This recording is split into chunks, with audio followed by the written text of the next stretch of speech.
मेरे प्रिय मित्रों, आइए स्वाध्याय के 51वीं संस्कृत साहित्य के 8वीं संगणक प्रौद्योगिकी के 10वीं पाठशाला में आइए प्रवेश करें।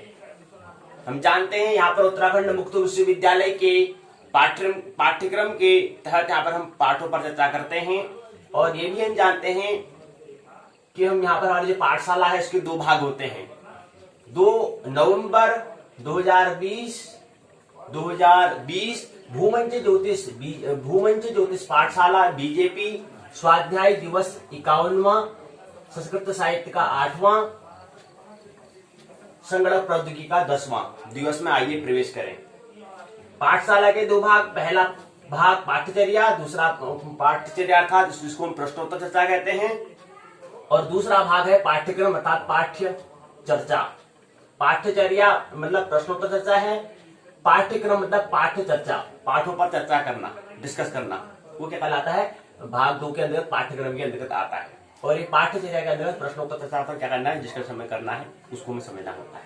आइए पहले चरण में, पहले पाठशाला के पहले भाग में आइए हम प्रवेश करें। उससे संबंधित कुछ पहले सूचना ले लें, उसके बाद फिर अपने यहाँ पर जो पहला भाग है इसमें 2 चरणों पर हम बात करेंगे। पहले कुछ इन्फॉर्मेशन जानकारी, उसके बाद फिर ये संगणक प्रौद्योगिकी को समझने का प्रयास करेंगे। उसके बाद पाठशाला के दूसरे भाग में हम प्रवेश करेंगे और दूसरे भाग में हम क्या समझेंगे, नाटक अलंकार छंद, जो संस्कृत उत्तराखंड मुक्त विश्वविद्यालय के स्नातक प्रथम वर्ष के प्रथम प्रश्न पत्र संस्कृत साहित्य विषय के जो पहला प्रश्न पत्र है उसके अंतर्गत जो पहला जिस पुस्तक का नाम दिया है नाटक अलंकार छंद, उसके अंतर्गत पहला खंड पूर्ण हो चुका है। दूसरे खंड में आज अलंकार को समझने का हम प्रयास करेंगे। अलंकार के अंतर्गत भी हम चंद्रालोक पंचम मयूख को समझने का प्रयास करेंगे। चंद्रालोक है उसका 5वां जो खंड है, 5वां जो अध्याय है, उसको लेने का हम प्रयास करेंगे। आइए इससे पहले सूचना,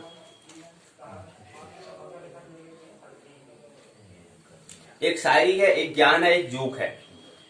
अमीरी गरीबी का फर्क मिटा दिया, अमीरी गरीबी का फर्क मिटा दिया, शुक्रिया शराब मांगने वाले और बांटने वाले, एक लाइन में दिखे जनाब।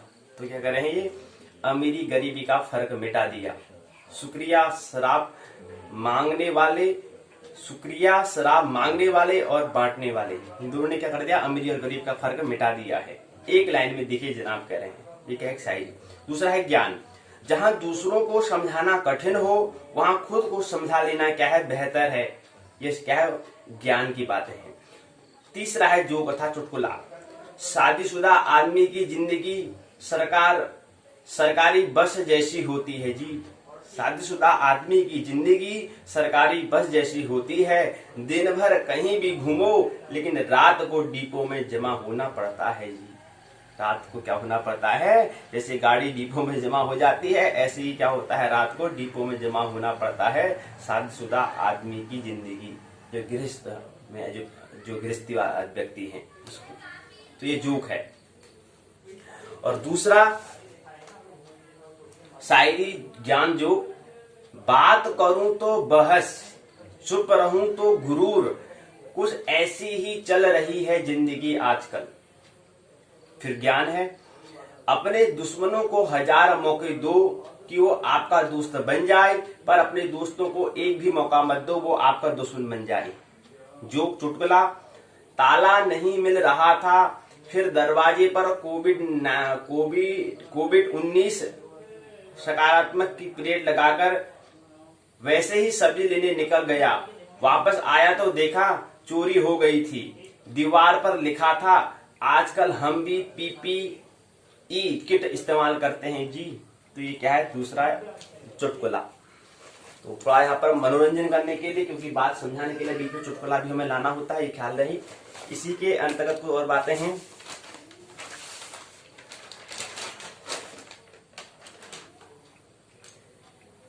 किसी भी परिवार का बेहतर संचालन तभी होता है जब पति और पत्नी मिलकर काम करें। वर वधू परिवार रूपी गाड़ी के 2 पहिए हैं।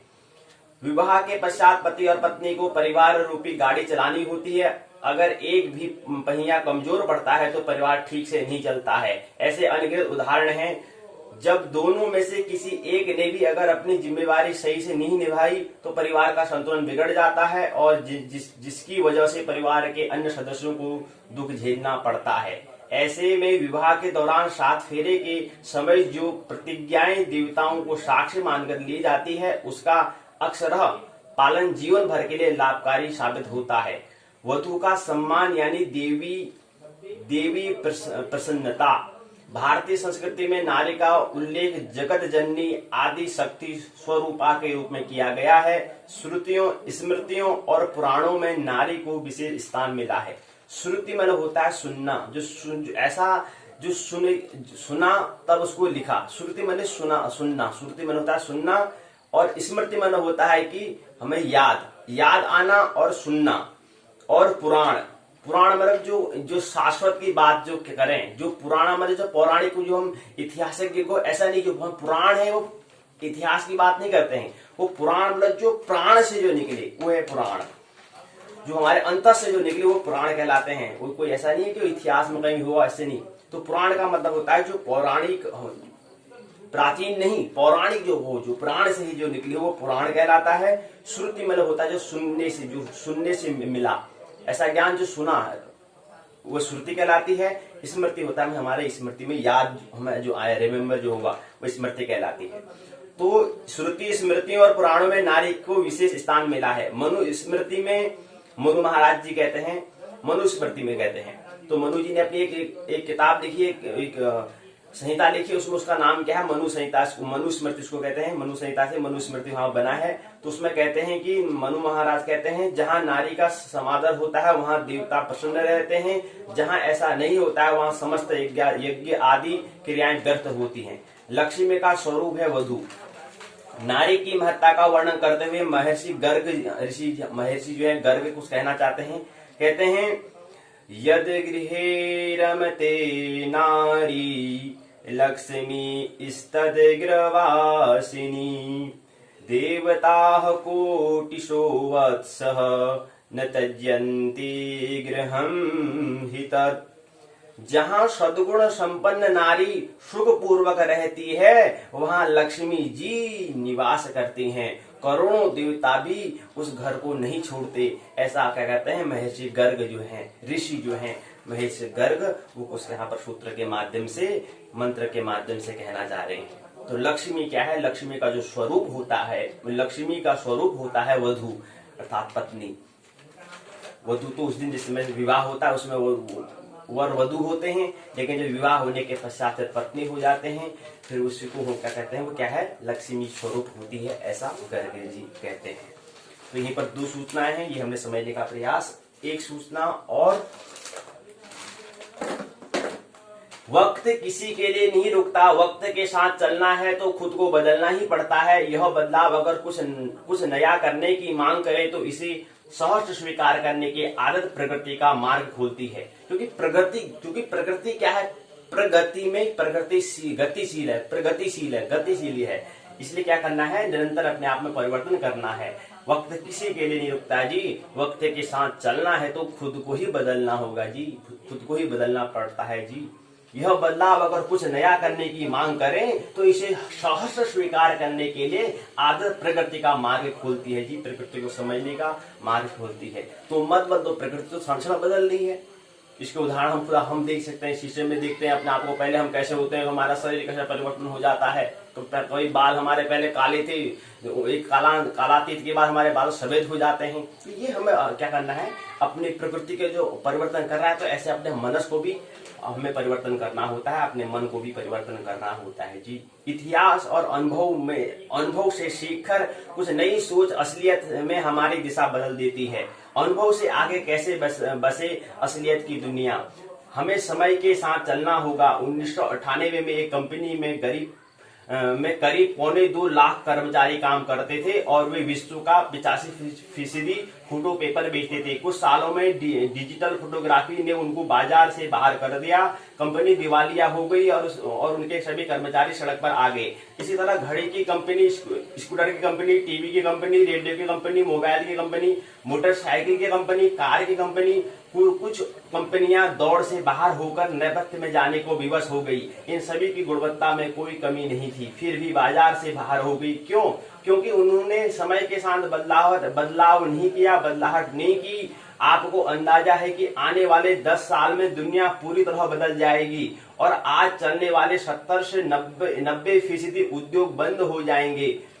उबर सिर्फ एक सॉफ्टवेयर है, उसकी अपनी खुद की एक ही कार नहीं, उसके बावजूद वह दुनिया की सबसे बड़ी टैक्सी कंपनी है। एयरबीएनबी दुनिया की सबसे बड़ी होटल कंपनी है, जबकि उसके पास अपना खुद का एक भी होटल नहीं है। पेटीएम, ओला कैब, ओयो रूम्स जैसे अनेक उदाहरण हैं। अमेरिका में अब युवा वकीलों के लिए कोई काम नहीं बचा है। क्यों? क्योंकि IBI वाटसन नामक सॉफ्टवेयर पल भर में ज्यादा बेहतर विविध सलाह दे देती है। जब से जेब में मोबाइल फोन आया है, पब्लिक बूथ बंद होने लगे हैं। फिर उन सब PCO वालों ने फोन का रिचार्ज बेचना शुरू कर दिया।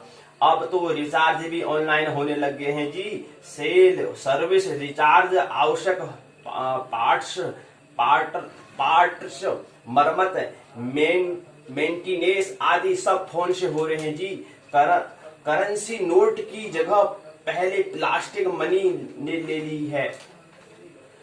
ऐसे में हमें समय के साथ बदलने की तैयारी करनी चाहिए। अब रोजगार और विकास के झूठे वादों से वो नहीं मिलेगा जी। इसलिए हमें समय अनुसार अपने व्यापार, अपने स्वभाव में बदलाव करते रहना चाहिए। वैसे भी बदलाव सृष्टि में प्राचीन काल से चला आ रहा है। परिवर्तन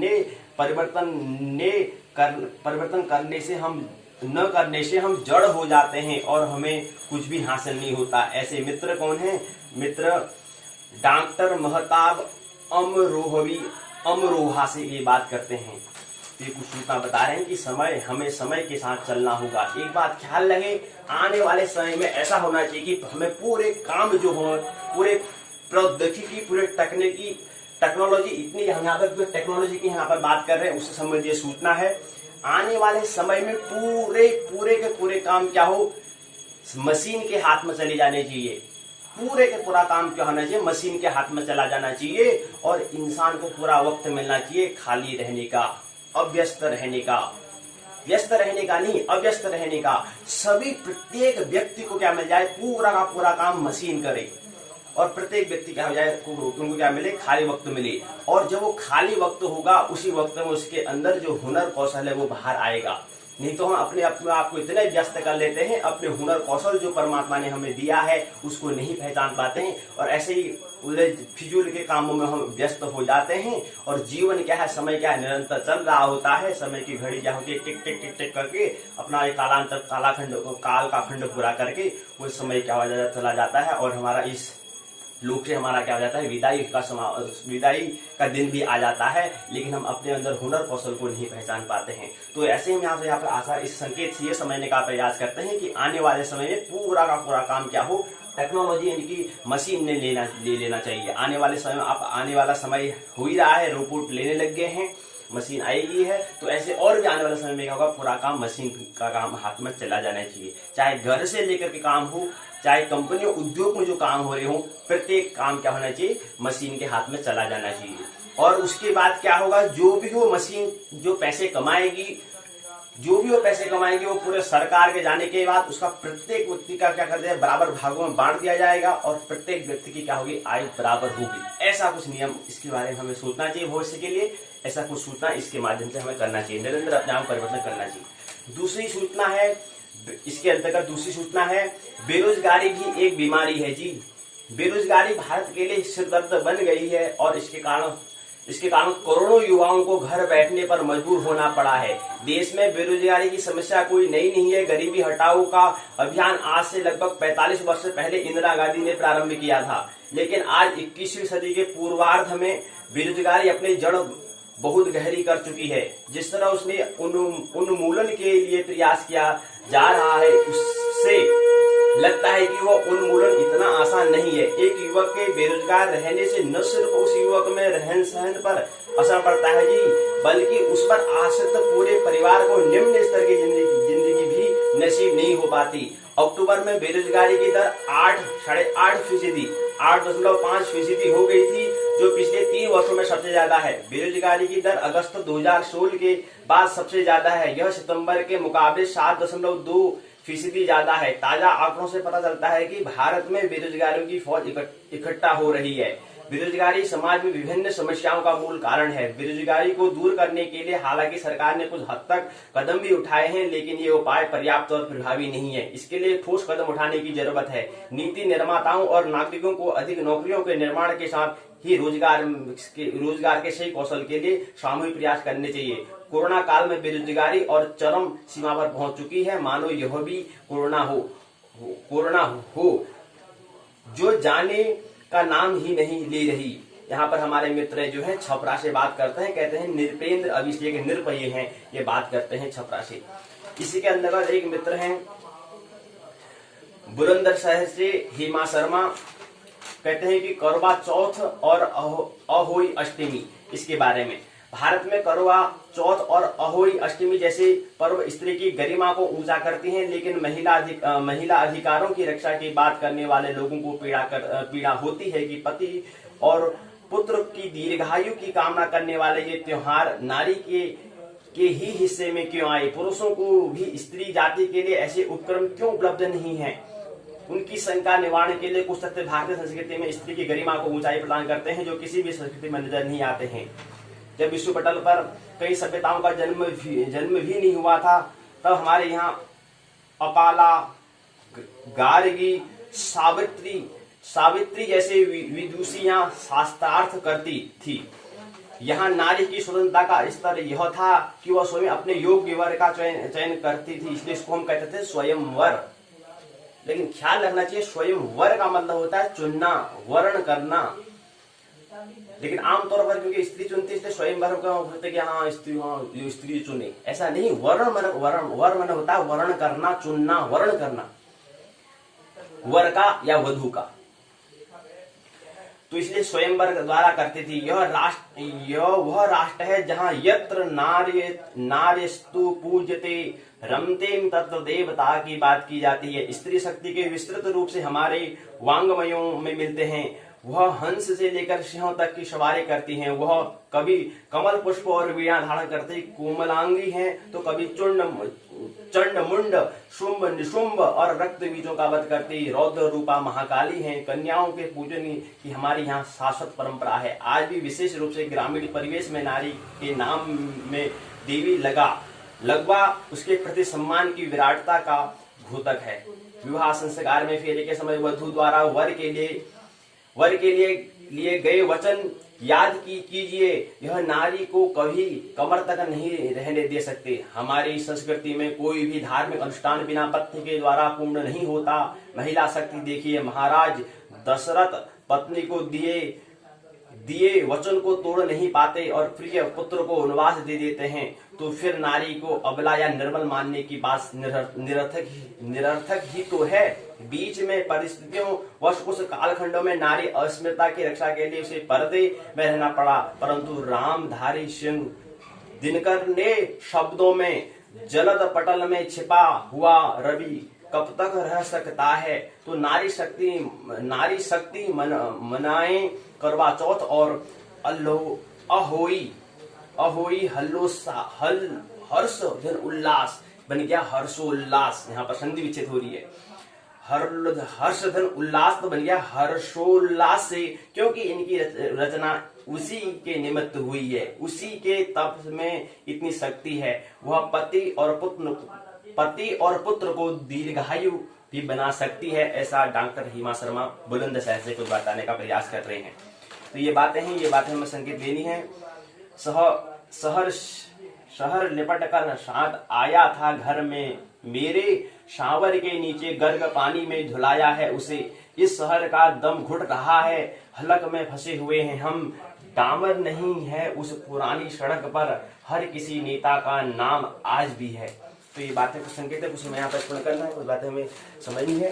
तो यहीं पर सूचना क्या होती है, पूर्ण होती है। आइए द्वितीय चरण में स्वाध्याय की पाठशाला के पहले भाग के द्वितीय चरण में आइए प्रवेश करें। आज हम चौथे अध्याय को भी समझ आगे बढ़ाने का प्रयास करेंगे। चौथा अध्याय है माइक्रोसॉफ्ट विंडोज एक्सपी का हम परिचय, introduction to Microsoft Windows XP को हम समझने का प्रयास कर रहे थे। इंट्रोडक्शन मतलब होता है परिचय, टू माइक्रोसॉफ्ट मतलब होता है, माइक्रो मतलब होता है सूक्ष्म, माइक्रो मतलब होता है सूक्ष्म, माइक्रो, एक होता है मैक्रो, होता है स्थूल। तो यहाँ पर माइक्रो लिखा है मतलब सूक्ष्म, सॉफ्ट मतलब होता है मुलायम, सॉफ्ट मतलब कोई यहाँ पर वस्तु कह सकते हैं। तो माइक्रो मतलब सूक्ष्म कोई वस्तु है या सूक्ष्म कोई चीज है, तो माइक्रोसॉफ्ट उसको हम कह रहे हैं। विंडोज मतलब होता है खिड़की। तो यहां पर है इंट्रोडक्शन टू माइक्रोसॉफ्ट मतलब सूक्ष्म वस्तु विंडोज एक्सपी को हम समझने का प्रयास यहाँ पर कर रहे हैं। तो इससे पहले हमने दर्शन किया सॉफ्टवेयर एंड डाटा, सॉफ्टवेयर और डाटा किसे कहते हैं ये समझने का हमने प्रयास किया था। ऑपरेटिंग सिस्टम का परिचय हमने समझने का प्रयास यहाँ पर किया था। इंट्रोडक्शन टू ऑपरेटिंग सिस्टम को हमने समझने का प्रयास किया था। उसके बाद है duty to operating system, operating system का कार्य क्या होता है इसको समझने का हमने प्रयास किया। इसके अंदर CUI जैसे उदाहरण के लिए MS DOS जो होता है यह हमने समझने का प्रयास किया था। और साथ ही साथ MS विंडोज हमको समझने का, यानी कि GUI के अंतर्गत आया था MS विंडोज आया था। MS विंडोज, MS का फुल फॉर्म क्या होता है ये आप प्रश्न करें, इसके बाद धीरे धीरे आपको उत्तर मिलना चाहिए। क्योंकि हम यहाँ पर टेक्नोलॉजी की बात करें तो यहाँ पर संयुक्त शब्द का ज्यादा मतलब संक्षिप्त शब्द का ज्यादा प्रयोग करेंगे, तो उसका पूरा नाम पता होना चाहिए। इसको आप प्रश्न का कर लें तो कभी प्रश्नोत्तर चर्चा में यहाँ पर बात कर लेंगे। तो MS विंडोज में क्या होता है, विंडो में आपने नाम सुना होगा, विंडो बना होता है खिड़की, उससे ही विंडोज बना है। तो खिड़की यहाँ पर MS विंडोज की खिड़की है, उसको समझने का प्रयास यहाँ पर करें, चिंतन करें, तब जाके कुछ सार्थकता हो सकती है। प्रश्न करना है तब जाके उसमें क्या होगा, उसका समय के हिसाब से क्या होगा, फिर उसमें क्या उसका मिलेगा, उत्तर मिलेगा। तो प्रश्न करना पहले महत्वपूर्ण है। तो आज की पाठशाला में द विंडोज डेस्कटॉप को हम समझने का प्रयास करेंगे। विंडोज डेस्कटॉप क्या है इसको समझने, डेस्कटॉप को समझने का हम प्रयास करेंगे। डेस्क मतलब मेज, टॉप मतलब जिसको मेज के ऊपर रख सकते हैं वो डेस्कटॉप कहलाएगा। ठीक है, तो इसके अंतर्गत हम यहाँ पर पहले भाग, दूसरा भाग, तीसरा भाग, 4 इसके भाग होते हैं। पहला होता है आइकन, दूसरा होता है टास्क बार, तीसरा होता है बैकग्राउंड, चौथा होता है स्क्रीन सेवर होता है। स्क्रीन सेवर, ये 4 इसके भाग होते हैं, विंडोज डेस्कटॉप के होते हैं। तो पहला ये हमने 4 के भाग को समझेंगे। उसके बाद अगला जो हमारा जो तथ्य होगा, टर्म्स होगा, वो होगा आइकनों को व्यवस्थित करना, अरेंजिंग आइकन्स। अरेंज मतलब होना व्यवस्थित करना आइकन्स को। आइकन्स क्या होते हैं इसको हमको क्या करना, अरेंज करना, व्यवस्थित को करना है, क्रम में उसको लगाना होता है। उसका अगला टर्म्स होता है, अगला तथ्य होगा टास्क बार में परिवर्तन करना, कस्टमाइजिंग दी टास्क बार। टास्क बार क्या होता है इसको इसी को जो हम ये बात कर रहे हैं कि विंडोज डेस्कटॉप जो है, विंडोज डेस्कटॉप जो है, इसको हम किसमें बदलते हैं, टास्क बार में परिवर्तन इसको हम करेंगे। तो कैसे परिवर्तन करेंगे यहाँ पर समझने का हम प्रयास करेंगे। इसके अंदर 4 बिंदुओं पर हम यहाँ पर नजर लेंगे, नजरिए से संक्षिप्त नजर परिचय होंगे, उसको यहाँ पर 4 बिंदुओं में समझने का प्रयास करेंगे। उसके बाद है बैकग्राउंड को बदलना, सेटिंग ए बैकग्राउंड, उसको हम कैसे सेट करना है, सेटिंग जो करना है, कैसे बदलना है, उसको यहाँ पर समझने का प्रयास अगले बिंदु में हम अगले टर्म्स में यहाँ पर करेंगे। उसके बाद इसके अंदर 5 बिंदु आते हैं, पहले 5 बिंदु, फिर 3 बिंदु, फिर 7 बिंदु पर क्या करेंगे, जिक्र करेंगे, उसको उल्लेख करेंगे, जिक्र करेंगे, उस पर चर्चा करेंगे। तो यहाँ पर क्या करेंगे, बैकग्राउंड को कैसे बदलते हैं ये हम समझने का प्रयास कर लेंगे। उसके बाद है स्क्रीन सेवर को बदलना, चेंजिंग दी स्क्रीन सेवर, क्या होता है इसको वहां पर कैसे इसको बदला जाता है स्क्रीन सेवर को, उसको यहाँ पर समझने का प्रयास अगले टर्म्स में, अगले तथ्य में करेंगे। इसके अंदर 5 बिंदु है, 5 तथ्यों को यहाँ पर जिक्र करेंगे, उल्लेख करेंगे। तो ये बात हमें समझनी है, आइए इसको समझने का प्रयास करते हैं। तो सबसे दूसरा यहाँ पर प्रारंभ हो चुका है, डेस्कटॉप स्क्रीन का वह कार्य, डेस्कटॉप स्क्रीन का वह कार्य क्षेत्र होता है जिसमें कि विंडोज आइकन, मेन्यू और डायलॉग बॉक्स दिखाई देते हैं। कंप्यूटर स्टार्ट करने के बाद, कंप्यूटर को शुरू करने के बाद आप डेस्कटॉप का प्रयोग कर सकते हैं। यहां से आप कंप्यूटर पर कार्य कर सकते हैं।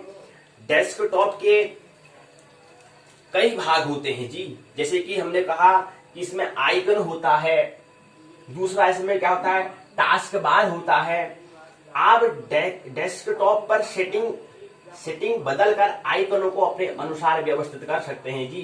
तो डेस्कटॉप के निम्नलिखित भाग होते हैं, पहला आइकन, दूसरा टास्क बार, तीसरा बैकग्राउंड, चौथा स्क्रीन सेवर होता है जी। तो आइकन किसे कहते हैं?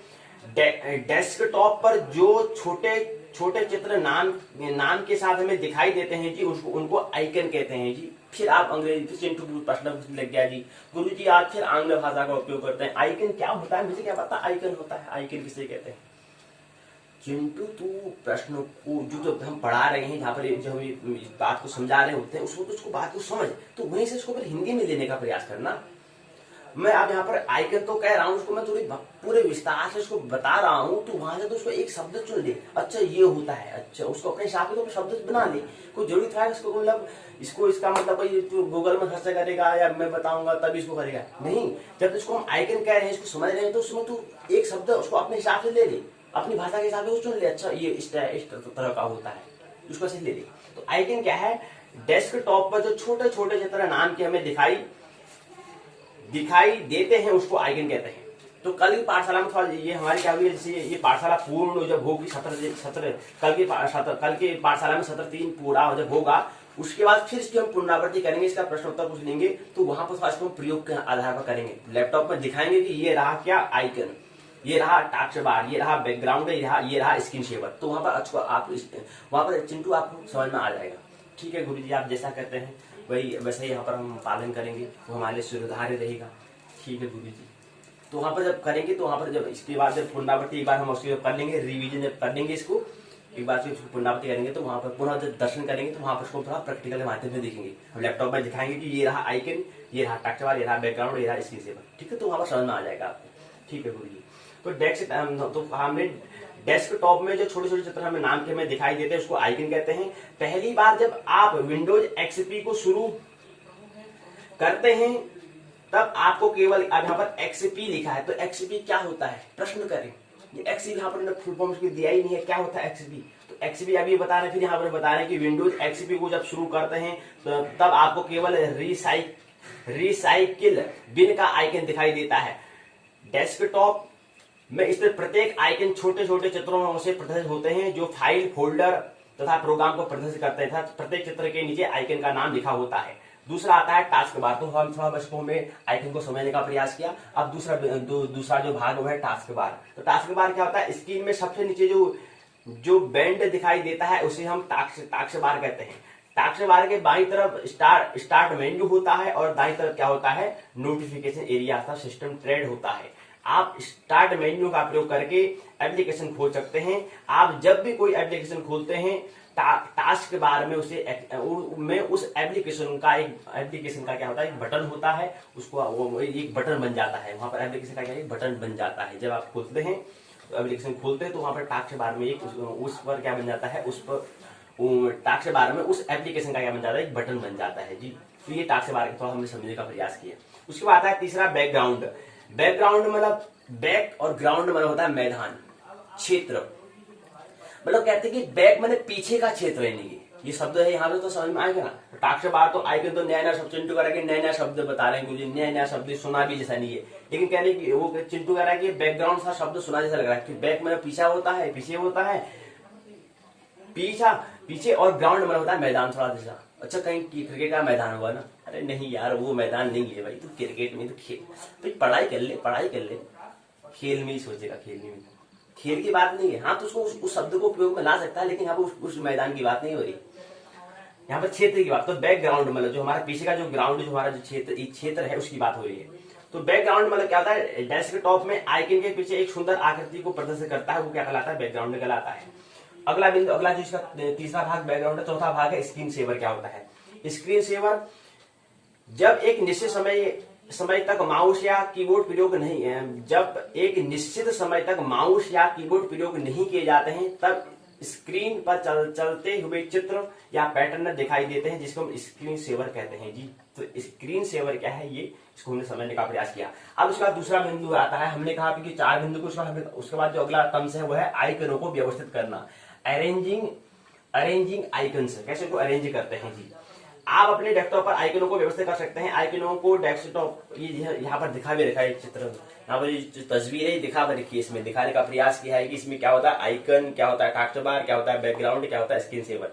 स्क्रीन सेवर क्या होता है, यहाँ पर चित्र जो छवि है यहाँ पर दिखाने का प्रयास किया है, तस्वीर में दिखाने का प्रयास किया गया है, इस चित्र में दिखाने का प्रयास किया है। लेकिन जब इसको ये अध्याय पूरा होगा तब वहाँ पर प्रयोग के आधार पर करेंगे तो वहाँ पर और अच्छे से समझ में हमको आएगा। तो वहाँ पर प्रयोग करना है ना, लैपटॉप तो हमारे पास है ना चिंटू। हाँ गुरुजी वो दिया था ना मेरे को, पिताजी ने बर्थडे में जन्मदिन के उपलक्ष्य में दिया था, उसको ही ले आऊंगा। गुरुजी वो नया नया है। अरे नया नया है तो तभी तो उपयोग करेगा ना, तो नया है तो नया का उपयोग कर। गुरुजी वो नया है ना, अभी मैंने चलाया नहीं, अभी मैंने खोला ही नहीं उसको, नया है ना, तो उसको वैसे रखे रहेगा, खराब हो जाएगा। ले आना उसको। ठीक है गुरुजी ले आऊंगा, कल ले आऊंगा उसको क्लास में। तो कल परसों चिंटू लाएगा तो उसको फिर वहां पर कर लेंगे, समझ लेंगे इसको। ठीक है, तो आइकन को कैसे व्यवस्थित करना, अरेंज कैसे करना आइकन को आइए समझे। आप अपने डेस्कटॉप पर आइकनों को व्यवस्थित कर सकते हैं। आइकनों को डेस्कटॉप पर अपनी मनपसंद जगह पर रख सकते हैं। आइकनों को स्वयं व्यवस्थित करने के लिए हमें क्या करना होता है, आप हमको खुद हमें करना है। हमें तो बना बनाया मिल जाता है, लेकिन यहाँ पर हम क्या करने हैं, संगणक प्रौद्योगिकी अथवा टेक्नोलॉजी को समझने का प्रयास कर रहे हैं। तो ये हम खुद भी कर सकते हैं। कैसे हम कर सकते हैं व्यवस्थित, कैसे उसको अरेंज कर सकते हैं, आइए उसके कुछ नियम होते हैं उसको समझें। आइकनों को स्वयं भी हम व्यवस्थित कर सकते हैं। गुरुजी आप ही नहीं, चिंटू आप भी कर सकते हो उसको। अच्छा गुरुजी मैं भी कर सकता हूँ, हाँ बिल्कुल आप भी कर सकते हो, आप भी इतने बड़े हो गए, आप कर सकते हो बिल्कुल। तो क्या कैसे व्यवस्थित करना है, कैसे उसको हम अरेंज हमें करना होता है, ये इसके कुछ नियम उसको समझे। पहला नियम है, डेस्कटॉप के खाली क्षेत्र में कहीं भी आप राइट क्लिक करें। गुरुजी फिर राइट शब्द बोल रहे हैं, राइट क्या होता है, राइट लेफ्ट में कुछ नहीं जानता, राइट लेफ्ट क्या होता है। अच्छा यार तू बड़ा प्रश्न पूछता है चिंटू। राइट मतलब दाया हाथ सुना है, ये दाया तो सुना होगा, दाया बाया तो सुना है। हाँ गुरुजी दाया बाया तो हाथ सुना है, दाया बाया तो सुना है, बहुत बार कहते हैं दाया मुड़ बाया मुड़, मैंने सुन रखा है लेफ्ट राइट। अच्छा वही लेफ्ट राइट होता है, हाँ उसी की बात करें। तो राइट मतलब होता है दाया और लेफ्ट मतलब होता है बाया।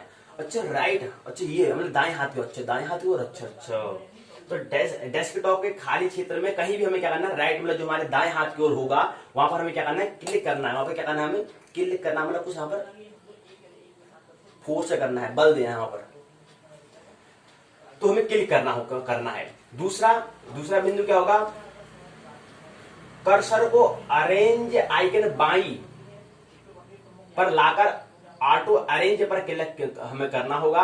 इस प्रकार आइकन अपने आप क्या हो जाएगा, व्यवस्थित हो जाता है। आप आइकनों को उसके नाम, आकार और प्रकार के आधार पर क्या कर सकते हैं, व्यवस्थित कर सकते हैं। तो ये दो नियम को रखना है, तो इससे हम क्या कर लेंगे, आइकनों को व्यवस्थित कर लेंगे, अरेंज हम इसको कर लेंगे। अगला बिंदु आता है, अगला बिंदु है टास्क के बारे में परिवर्तन करना है। इसको जो विंडोज डेस्कटॉप जो है इसके अंतर्गत इसको कैसे हम उसमें करेंगे, किसमें परिवर्तन करेंगे, कैसे इसको हम आइकनों को व्यवस्थित, कैसे इसको परिवर्तन करना है, टास्क के बारे में इसको आइए समझते हैं। टास्क बार क्या होता है, सामान्यतः task bar task bar desktop के तल में स्थित होता है जी। टास्क बार में भी हमने कहा था कि स्क्रीन में सबसे नीचे जो बैंड दिखाई देता है उसे हम टास्क बार कहते हैं। टास्क बार के बाईं तरफ स्टार्ट मेन्यू होता है, जहां दाईं तरफ क्या होता है, नोटिफिकेशन एरिया सिस्टम ट्रेड होता है जी।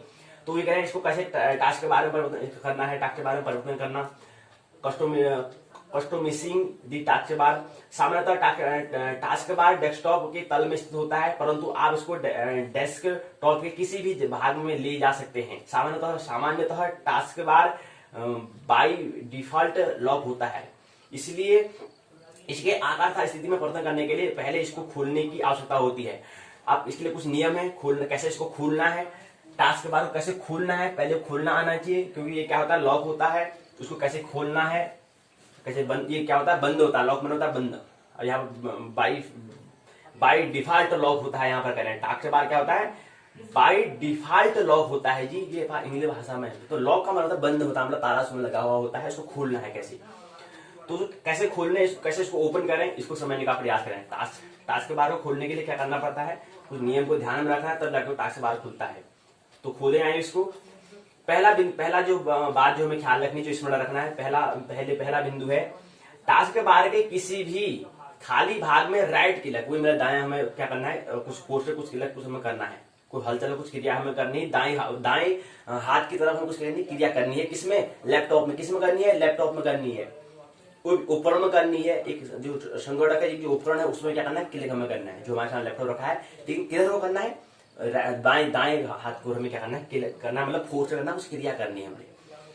ठीक है जी, तो राइट हम क्लिक करेंगे। इससे एक शॉर्टकट मेन्यू क्या होता है दिखाई पड़ता है जी।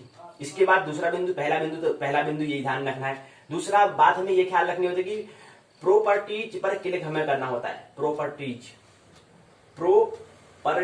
पर हमें क्या करना होता है, क्लिक करना होता है। दूसरी बात ये ध्यान रखनी है, और इसमें क्या और बात क्या ध्यान रखनी है, इसमें क्या करना है, इससे आप taskbar and start menu properties dialog box आपको दिखाई देता है। ऐसा करेंगे तो आपको क्या दिखाई देगा, आपको taskbar and start menu properties dialog box आपको दिखाई देता है। अभी तो इसको हम कर रहे हैं, केवल बात कर रहे हैं, केवल सिद्धांत तो इसको सुना रहे हैं, और लेकिन इसको हम अभी तो हम विचार बता रहे हैं, लेकिन इसको कहीं सिद्धांत बनेगा, कहीं तथ्यगत बनेगा। इसको जब हम लैपटॉप के माध्यम से करेंगे, खुद प्रैक्टिकल प्रयोगात्मक जब करेंगे तब जाके समझ में आएगा। अभी तो केवल कह रहे हैं, एक बार आप समझ रहे हैं कि इसमें किताब में क्या दिया हुआ है, पुस्तक में क्या दिया है, ये पहले ये बात समझ में आई, तब जाके तो इसको प्रयोग करेंगे। तो प्रत्येक व्यक्ति की बात, आप परसों को चिंटू अपना लैपटॉप ला भी रहा है तो उससे और अच्छा हो जाएगा और सहजता से समझा। नहीं तो मेरे को ढूंढना पड़ता कहीं से, मेरा अपना लैपटॉप भी लाना पड़ सकता था। लेकिन चिंटू थोड़ा कह रहे हैं कि यार थोड़ा चिंटू मजेदार बातें करता है, चिंटू का प्रश्न पूछता है, तो चिंटू का ही लैपटॉप भी उपयोग करेंगे।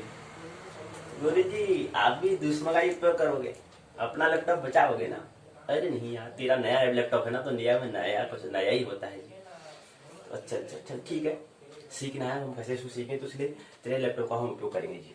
तो खोलने के लिए क्या करना है, दूसरा हमें ये ध्यान रखना होता है बिंदु। तीसरा बिंदु है लॉग द टास्क बार को क्लियर करने के लिए इसके चेक बॉक्स में क्लिक हमें करना होता है। तीसरी बात हमें ख्याल रखनी होती है। चौथी बात है कि अप्लाई पर क्लिक करने के बाद ओके पर हमें क्या करना, क्लिक करना होता है। ओ जी, ये ओके का मतलब क्या होता है जी? कोई पता, कभी प्रश्न पूछा आपने ओके का फुल फॉर्म क्या होती है जी? कोई प्रश्न करा? आंग्ल भाषा का उपयोग दिन भर करते रहते हैं, ले कहीं भी बातें करेंगे तो हाँ तो आंग्ल भाषा, ले किसी ने कह दिया उसको उठाया, ले बोलो भाई बोलो, मतलब इतना बोलना होता है तो कहीं बातों का उपयोग। आंग्ल भाषा है ये भी पता नहीं है, कौन सी भाषा का उपयोग कर रहा हूँ ये भी नहीं पता है हमको। मैं कौन सी भाषा में किस इलाके में रहता हूँ, वहां पर कौन सी भाषा का उपयोग होता है मेरे को ये भी पता नहीं है। लेकिन मेरे को जो शब्द आ जाए बोलो भाई, जहां पर उपयोग करना है। मेरे को ये भी नहीं पता है कि मैं किससे बात कर रहा हूँ, वो पढ़ा लिखा है अनपढ़ है, ये भी मैं ध्यान देता हूँ। उसको मैं अंग्रेजी भाषा का उपयोग कर लेता हूँ, उसको मैं ओके कहता हूँ, क्या जाने ओके। लेकिन इतने हम क्या करते हैं, हमारी आदत होती है, हम उसकी पहले इसका यही हम पहले खोज नहीं करते हैं, यही हम सर्च नहीं करते हैं कि ये व्यक्ति पढ़ा लिखा है या नहीं। इसकी अगर पढ़ा लिखा है तो उसको उसी भाषा का उपयोग हम करना चाहिए हमको। अब मैं अपनी भाषा का उपयोग करता हूँ। तो अपनी जो हमें बात हमें अब ये क्या होता है, ये सब इतनी गलतियां क्यों होती हैं, ये सब बीमारी क्यों है? एक ही कारण है कि हमने अभी तक हमने कुछ अनुभव हमने नहीं किया है। अभी हमने कुछ अनुभव नहीं किया है तो दूसरों को साझा करने के अभी हम अधिकारी भी नहीं है। कहने का मतलब हमने प्रेम ही नहीं किया है। तो प्रेम तो होता है देने की प्रक्रिया, प्रेम जब होता है विस्तार, तो जब हम कोई चीज हमें अर्जित हम कर लेते हैं तो फिर देने की इच्छा होती है। जैसे हम उदाहरण के लिए देखते हैं कि प्रेम जब होता है तो फिर करते हैं देते हैं भाई, जो भी हमारे पास चीज होता है दूसरों को देते हैं। तो ऐसे ही जब हमें कोई ज्ञान प्राप्त होता है तो फिर उसको देने की इच्छा होती है। लेकिन हम जब कोई चीज देते हैं, जब उस देते हैं तो वहां पर बहुत कुछ हम बात को हम ख्याल में रखते हुए देते हैं। कहते हैं कि यार वहां पर बात करते हैं, यार मैं अपनी बात को अच्छे से साझा करना है, मेरे को उसको बताना है, तो वहां पर मेरे को क्या क्या दिक्कतों का सामना करना पड़ता है, ये इसकी पहले खोज करनी होती है, इसकी शोध करनी होती है। तो इसलिए ये खोज करनी होती है क्या जो व्यक्ति है वो उसका स्तर क्या है, उसका मनस स्तर क्या है, उस स्तर पर भी बात करनी होगी। इसके लिए आप खुद उदाहरण आप दे सकते हैं। गीता में कृष्ण क्या है, पहले कितने बड़े सांख्य योग की पहले बात कर देते हैं। तो अर्जुन को बात समझ में नहीं आता है तो सांख्य योग के बाद क्या करना पड़ता है, कर्म योग, फिर भक्ति योग, ये योग की बातें करनी पड़ती। इतने सारे गीता में सारे मार्ग बताए गए हैं, सारे कृष्ण ने मार्ग बताए हैं। तो कृष्ण क्या है उच्चतम शिखर तक पहुंच चुके हैं, लेकिन अर्जुन क्या है अभी उस स्तर तक बातों को समझ में नहीं आ रहा है। तो सबसे बड़ा कठिन मार्ग क्या होता है, सांख्य मार्ग होता है। ज्ञान इनकी शिक्षा का क्षेत्र जो करे, तो वहां पर बातें ज्ञान से समझ में नहीं आती तो फिर वो प्रैक्टिकल कराई जाती है।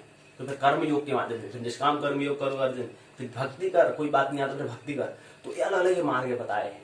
तो ऐसे ही क्या होता है कि अपनी बातों बताने के लिए हमें अपना पहले खोज हमें कर लेनी चाहिए कि दूसरा व्यक्ति किस स्तर पर है और मेरा स्तर कहां पर है। पहले ये जांच करना है कि मेरा स्तर कहां है, उसका दूसरे का स्तर कहां पर है, तब जाके अपन उसकी बातें समझ में आएगी। नहीं तो फिजूल की बातें होंगी। अगर आपने कुछ अर्जन कर भी लिया होगा, प्रकृति में थोड़ा आपने कुछ प्राप्त कर भी लिया होगा, प्रकृति के तल पर आप थोड़ा प्राप्त कर लेते थे, थोड़ा आपको घूमून जैसा मतलब हो जाता है, थोड़ा सिर ऊंचा जैसा हो जाता है, यार चलो पद मिल गया मेरे को भाई, राष्ट्रपति बन गया, प्रेसिडेंट बन गया जी, पीएम बन गया हूँ, प्राइम मिनिस्टर बन गया जी, सीएम बन गया हूँ, चीफ मिनिस्टर बन गया हूँ भाई, डीएम बन गया हूँ, डिस्ट्रिक्ट मजिस्ट्रेट बन गया हूँ। ये थोड़ा पद मिलने के बाद थोड़ा क्या होती है, प्रकृति के तल पर एक गुणों का थोड़ा क्या हो जाता है, वो गुण पर आधारित हो जाता है। लेकिन प्रकृति के त्रिगुणांश पर हमें नहीं होना होता है, इससे भी त्रिगुणातीत भी हमें जाना पड़ता है, वो ब्रह्म भी हमें स्थित होना पड़ता है। तो जो ब्रह्म स्थित हो जाएगा तो उसको ये बात ध्यान रखेगा कि यार मेरे को कौन सी भाषा का हमें उपयोग करना है, ये बात उसको समझनी होती है। तो इसलिए ओके होके शब्द को कर रहे हैं, लेकिन ये बात समझना आना चाहिए कि दूसरा व्यक्ति उसको आपकी बात को पूरा समझ पा रहा है, नहीं समझ पा रहा है। हालांकि यहाँ पर जो बातें दो व्यक्ति अगर आपस में बातें कर रहे हैं तो 100 में से 99 मौके ऐसे होते हैं कि दोनों व्यक्ति क्या होते हैं, केवल अपनी बातों को बताना है बस, इसलिए सुन रहे हैं, सुन कुछ नहीं रहे हैं, वो केवल अपनी दूसरी की बातें कहने हैं, भाई मेरे को भी कुछ कहना है, जैसे ये बात छोड़ कर अपना बोलना है बस। वो सुन नहीं रहे, उस बात को समझ नहीं रहे हैं, केवल क्या कहना है, अपनी बातें कहना है बस, हो गया, मेरे को इससे कहना है। अब वो जो बात हम कह रहे हैं वो दूसरा उस बात को समझ पाया नहीं सुन पाया, इसलिए हम खोज नहीं करते हैं। मेरा काम होता है बस कहना है, बस कह दो, उसका भी काम होता है कह दो बस। लेकिन उन दोनों की जो चर्चा होती है वो केवल वार्तालाप जो होती है, जो संवाद जो होता है, जो कम्युनिकेशन जो होता है, वो संचार जो होता है, केवल क्या जाता है, गपशप हो जाती है। वो कभी प्रवचन नहीं बन पाता है, कभी वो क्या होता है, प्रवचन कहें या उसको संवाद नहीं बन सकता है। तो संवाद कब बनेगा, ये सिर्फ कुछ नियम जब ख्याल रखेंगे। तो कृष्ण को बात लगता है कि अर्जुन को बात समझ में नहीं आती, तो अलग अलग माध्यम का अलग अलग स्तर पर क्या करते हैं, बात करते हैं। तब जाके अंतिम में जो 18वां अध्याय 7वां श्लोक जो इतना बड़ा अध्याय जाता है, तो अंतिम में बात उनको समझ में आ जाती है। तो इसलिए इतना बड़ा होता है, नहीं तो इतना बड़ा नहीं होता। अगर अर्जुन का स्तर कृष्ण के स्तर बराबर होता तो ये कभी बात आती ही नहीं। तो ये हमें ये ख्याल रखना है, तो श्रोता और वक्ता को ख्याल रखना चाहिए। जब कोई भी सुनने वाला है, जो बोलने वाला वक्ता है, उसको विशेष ध्यान देना होता है कि मैं कौन सी भाषा का उपयोग कर रहा हूँ, इसे हमें ख्याल रखना है। उस नियम को हमें ख्याल रखते हुए काम करना चाहिए। आइए, तो हमने बताया कि क्या ओके कहाँ पर प्रयोग हमें करना होता है। जब आप डेस्कटॉप पर टाक्षबार को कहीं भी ले जाते हैं, जब आप डेस्कटॉप पर टाक्षबार को कहीं पर भी ले जा सकते हैं। जैसे कि मान लीजिए कि आप टाक्षबार को डेस्कटॉप पर बाईं तरफ ले जाना चाहते हैं, तो इसके लिए हमें क्या करना होगा। इसके लिए यहाँ पर देखिए, पूरा यहाँ पर जो तस्वीर दी हुई है, चित्र जो दिया है, यहाँ पर ये बताने का प्रयास यहाँ पर किया गया है। ये इसको बात अच्छे से समझ पाएंगे जब हमारा लैपटॉप होगा, तो वहाँ पर अच्छे से समझ लेंगे। तो इसलिए नियम क्या करना है, अगर हम क्या करना है, इसको डेस्कटॉप पर बाईं तरफ अगर हमें लाना है तो उसके लिए कुछ नियम है। पहला जो बात हमें ख्याल रखनी है वो ये है कि क्या करना है, टाक्षबार में खाली स्थान पर हमें क्लिक करना होता है। और टाक्षबार दूसरी बात ख्याल रखनी है, टाक्षबार को डेस्कटॉप के बाईं तरफ खींचकर इससे टाक्षबार बाईं ओर चला जाता है। तो टाक्षबार को जो टाक्षबार को डेस्कटॉप के बाईं तरफ हम खींचना होता है। खींचने के बाद क्या होता है, इससे टाक्षबार क्या होता है, बाईं ओर चला जाता है। तो खींचना पड़ता है। तो जो भी हम प्रक्रिया कर रहे हैं, प्रक्रिया को होशपूर्वक हमें करना है। क्या कर रहे हैं, दाएं बाएं ये करना है, तो ये होशपूर्वक करना है। क्रिया तो सभी करेंगे, लेकिन क्रिया एक होती है होशपूर्वक, एक होती है बेहोशपूर्वक, एक मूर्छा में, एक अमूर्छा में। ये जो दो काम होते हैं क्रिया। तो ये हमारा चित्र बना का ऐसे चलेगा ये। उसके बाद है टाक्षबार और स्टार मेन्यू प्रॉपर्टीज में उपलब्ध कुछ अन्य विकल्प यहाँ पर विकल्प होते हैं। आइए इसको समझने का प्रयास करते हैं। ऑप्शन से होते हैं, उस वर्ड में यहाँ पर करेंगे। तो पहला होता है ऑप्शन लॉग दी टाक्षबार। उसका मतलब इसका वर्णन क्या होता है, इस पर होता है कि इस विकल्प को चुनने पर आप टाक्षबार को डेस्कटॉप में नई जगह पर क्या कहते हैं, नई जगह पर नहीं ले जा सकते। ये इसका क्या होता है, लॉग दी टाक्षबार कहलाता है ऑप्शन। दूसरा होता है ऑप्शन दूसरा विकल्प होता है keep the taskbar on top of the windows, keep the taskbar on top of other windows। इस विकल्प की सहायता से आप विंडो पूर्ण स्क्रीन मोड में होने पर भी आप टाक्षबार क्या होता है, आपको दिखाई देता है। इससे ये होता है दूसरा विकल्प। तीसरा विकल्प होता है ग्रुप सिमिलर टाक्षबार बटन्स। यह विकल्प एक ही तरह के विंडोज एप्लीकेशन को एक समूह में टाक्षबार के एक ही क्षेत्र में रखता है। चौथा ऑप्शन विकल्प है सो क्विक लॉन्च।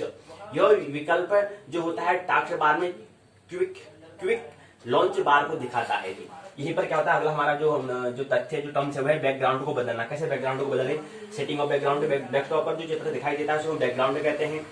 आप डेस्कटॉप में स्थित चित्र को बदल सकते हैं। विंडोज XCP में बैकग्राउंड के लिए चित्रों का समूह होता है, जिसकी सहायता से आप अपना मनपसंद बैकग्राउंड चुन सकते हैं। डेस्कटॉप पर बैकग्राउंड बदलने के लिए हमें क्या करना होता है, कुछ नियम ध्यान में रखने होते हैं, तब जाके क्या कर लेंगे, डेस्कटॉप से हम बैकग्राउंड को बदल सकते हैं। कैसे बैकग्राउंड को कैसे सेटिंग हमें करना है, कैसे उसको चेंज करना है, हम उसके लिए हम उस नियम का ख्याल रखने हैं, तो हम भी खुद उसको कर सकते हैं जी। तो पहला बात जो हमें ख्याल रखनी है डेस्कटॉप के खाली स्थान पर कहीं भी हमें क्या करना है, क्लिक करना है, मतलब क्या करना है, हमें क्रिया करनी है, कुछ हमें क्या करना है, वहां पर कुछ क्लिक करना है, मतलब दबाना है, कुछ क्रिया करनी है। और दूसरा बिंदु है कि प्रॉपर्टीज पर क्लिक करना है, इसमें डिस्प्ले प्रॉपर्टीज डायलॉग बॉक्स हमें दिखाई देता है। इसके बाद दूसरा बिंदु हमें ऐसा होगा, दूसरा बिंदु में हमें ध्यान देखना है। तीसरे बिंदु में क्या होगा, तीसरी बात में क्या होगा, डेस्कटॉप टैब पर हमें क्लिक करना होगा। तो यहाँ पर क्लिक करके दिखाया गया है, ये तस्वीर में दिखाने का यही प्रयास यहाँ पर किया गया है इस पुस्तक के माध्यम से। उसके बाद चौथा होता है कि बैकग्राउंड सूची में जिस बैकग्राउंड को आप चुनना चाहते हैं उस पर हमें क्लिक करना चाहिए, चौथी बात। पांचवी बात है कि अप्लाई पर क्लिक करने के बाद ओके पर आकर क्लिक कर देना है, ये पांचवी बात है। आप 3 प्रकार के बैकग्राउंड कमांड का उपयोग कर सकते हैं, जैसे सेंटर, टाइटल और स्टेज। ऑप्शन होता है, विकल्प होता है इसका वर्णन। पहला होता है सेंटर, चुनी गई आकृति डेस्कटॉप के बीच में दिखाई देती है। दूसरा होता है टाइल, पूरी स्क्रीन को भरने के लिए चित्र कई प्रकार के होते हैं। तीसरा होता है स्टेज, चुनी गई आकृति से पूरी स्क्रीन भर जाती है। तो यहाँ पर क्या है, ऑप्शन और वर्णन यहाँ पर किया गया है, 3 होते हैं। पहला सेंटर, टाइल और स्टेज क्या होता है, 3 यहाँ पर बात हमें ख्याल रखनी है। ऑप्शन विकल्प होते हैं और उसको वर्णन यहाँ पर करा है। उसके बाद आप डेस्कटॉप के लिए एक साधारण बैकग्राउंड भी चुन सकते हैं। इसके लिए हम क्या करना है, अगर हमें डेस्कटॉप में साधारण अगर बैकग्राउंड केवल नॉर्मल हमें बैकग्राउंड को चुनना है, अगर बैकग्राउंड मतलब चुनना है तो हमें क्या करना है, उसके लिए नियम होता है, डेस्कटॉप के खाली क्षेत्र पर कहीं भी हमें क्या करना है, राइट क्लिक करना है, मतलब दाईं तरफ से हमें क्या करना है, दाईं तरफ मतलब कंप्यूटर के जो लैपटॉप है उसके दाईं तरफ में हमें क्या करना है, दाईं तरफ हमें क्या करना है, क्रिया करनी है अर्थात क्लिक हमें करना है। इसके बाद क्या होता है, प्रॉपर्टीज में हमें क्लिक करना होता है। दूसरा बिंदु ये ख्याल हमें रखना है। दूसरी बात हमें ये ख्याल रखनी है। तीसरी बात, जब दूसरी बात करेंगे तो इससे क्या होगा, इससे हमें डिस्प्ले प्रॉपर्टी डायलॉग बॉक्स में दिखाई देने लगेगा। उसके बाद तीसरी बात हमें ख्याल क्या रखनी है, तीसरी बात हमें ख्याल रखनी है, डेस्कटॉप पर टैब पर क्लिक हमें करना है। उसके बाद चौथी बात, बैकग्राउंड की सूची से नोनो पर हमें क्लिक करना होता है जी। उसके बाद पांचवी बात है, डिस्प्ले प्रॉपर्टी डायलॉग बॉक्स में कलर एरो पर हमें क्लिक करना होता है, तब तक कलर बॉक्स में दिखाई देता है जी। छठी बात है, कलर बॉक्स में कलर पर हमें क्लिक करना होता है जी। उसके बाद सातवीं बात है, अप्लाई पर क्लिक करने के बाद हमें ओके पर हमें क्या करता है, क्लिक हमें कर देना होता है। तो यहीं पर क्या होता है, वो क्या होता है, जो सामान्य जो बैकग्राउंड है वो भी उसको हम चुन सकते हैं डेस्कटॉप पर। डेस्कटॉप के लिए हमें साधारण बैकग्राउंड चुन सकते हैं। तो साधारण कैसे चुनना है, ये यहाँ पर कुछ नियम जो हमें ख्याल रखने, कुछ बातें ख्याल रखनी, उससे हम क्या कर सकते हैं, डेस्कटॉप पर सामान्य बैकग्राउंड भी चुन सकते हैं। उसके बाद अगला क्रम से होता है, वो होता है कि स्क्रीन सेवर को बदलना, चेंजिंग दी स्क्रीन सेवर। क्या होता है, विंडोज एक्सपी स्क्रीन सेवर का एक समूह उपलब्ध कराता है, जिसको आप अपने कंप्यूटर पर भी उपयोग कर सकते हैं। स्क्रीन सेवर को बदलने के लिए हमें कुछ नियम यहाँ पर ख्याल रखने हैं। पहला बिंदु तो हमें ये ख्याल रखना होता है, पहली बात तो हमें ये ख्याल रखनी होती है कि डेस्कटॉप के खाली क्षेत्र पर कहीं पर हमें क्लिक करना होता है। दूसरा बात हमें क्या ख्याल रखनी है, प्रॉपर्टी जब क्लिक करेंगे तो इससे हमें डिस्प्ले प्रॉपर्टी डायलॉग बॉक्स हमें दिखाई देगा। उसके बाद तीसरी बात हमें क्या ख्याल रखनी है, तीसरी बात हमें स्मरण रखनी है कि स्क्रीन सेवर पर टैब हमें करना है और क्लिक उसको हम कर देंगे। तो उसके बाद ऐसी क्रिया को यहाँ पर चित्र में दिखा रखा है तो ये हमें यहाँ पर दिखाई देगा। उसका चौथी बात, स्क्रीन सेवर सूची से चुने जाने वाले स्क्रीन सेवर हमें क्लिक करना है, चौथी बात ये ध्यान रखनी है। पांचवी बात हमें अप्लाई पर क्लिक करने के बाद ओके कर देना है, ओके पर हमें क्या कर देना है, क्लिक कर देना है। तो इससे क्या होगा, हमें क्या होगा, हम पर जो स्क्रीन सेवर है उसको हम चेंज नहीं कर सकते, बदल सकते हैं। तो यहीं पर क्या होता है, सत्र जो है पाठ्य पुस्तक का जो अंतर्गत जो सत्र है, सत्र 2 क्या होता है, पूर्ण होता है जी। और हमारे यहीं पर कुछ बातें हमें ख्याल रखनी है। और हमारे पे यहाँ पर क्या होता है, पाठशाला का जो पहला भाग जो है प्रश्नोत्तर चर्चा और पाठ्य चर्चा, जो पहला भाग है वो पूर्ण होता है। आइए दूसरे भाग पाठ्यक्रम पर पाठ्य चर्चा अर्थात जो उत्तराखंड मुक्त विश्वविद्यालय UOU हल्द्वानी की जो तहत जो पाठ्यक्रम है, आइए उस पर हम प्रवेश करें। तो यहाँ पर आज क्या है, जो उत्तराखंड मुक्त विश्वविद्यालय जो प्रश्न पत्र उसको व्यक्त करता है, SL 101 जो पहली संस्कृत साहित्य की जो पहली पुस्तक है, उत्तराखंड स्नातक प्रथम वर्ष संस्कृत विषय है और प्रथम वर्ष का पहला प्रश्न पत्र है। किताब का नाम है नाटक अलंकार छंद। तो इसके अंतर्गत हमने पहला खंड समझ लिया है। दूसरे खंड में आइए प्रवेश करें। दूसरे खंड का नाम है अलंकार। डिकोरेशन अर्थात डिकोरेशन मतलब क्या होता है, अलंकार होता है, अलंकरण करना होता है जी। डिकोरेशन करना मतलब सजावट करना, आपने नाम सुना होगा, जैसे दिवाली आने वाले, दिवाली आकर सजावट करते हैं ना जी, वही हमें करना होता है जी, वही सजावट की बात यहाँ पर हो रही है जी, अलंकार की बात हो रही है। तो अलंकार यहाँ पर सजावट करना, अलंकरण हमें करना होता है जी।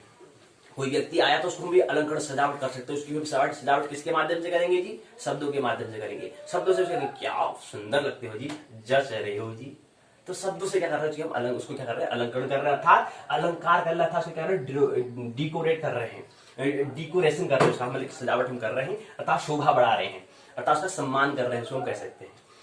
तो यहाँ पर अलंकार का मतलब क्या होता है जी, अलंकार जो होता है अलंकार जो है दो शब्दों से मिलकर बनता है। पहला शब्द होता है अलम, दूसरा शब्द होता है कार। कार जो है वो क्री धातु से मिलकर बना हुआ है, मतलब जो कार है उसका मूल कहाँ है, मूल है किरी, तो किरी धातु से क्या बना है, कार बना है। तो अलम का मतलब होता है, अलम का मतलब होता है भूषण, शोभा अर्थात सुंदरता की हम बात करते हैं। कार का मतलब होता है करने वाला, अर्थात जो भूषण करने वाला हो, अर्थात जो शोभा को बढ़ाने वाला हो, अर्थात जो सुंदरता देने वाला हो, उसको हम कहते हैं अलंकार। अलंकार मतलब होता है जो सुंदर, जो शोभा को बढ़ाने वाला हो। तो अलंकार बन जाएगा भूषण करने वाला, उसको क्या कहते हैं, अलंकार। अलंकरोति इति अलंकार, जो क्या करे, शोभा भूषण करने वाला हो, जो क्या करे, शोभा को बढ़ाने वाला हो, वो अलंकार कहलाता है जी। अलंकार आपने नाम सुना होगा, भूषण शब्द यहाँ पर आया, लेकिन आगे शब्द नाम सुना होगा आभूषण।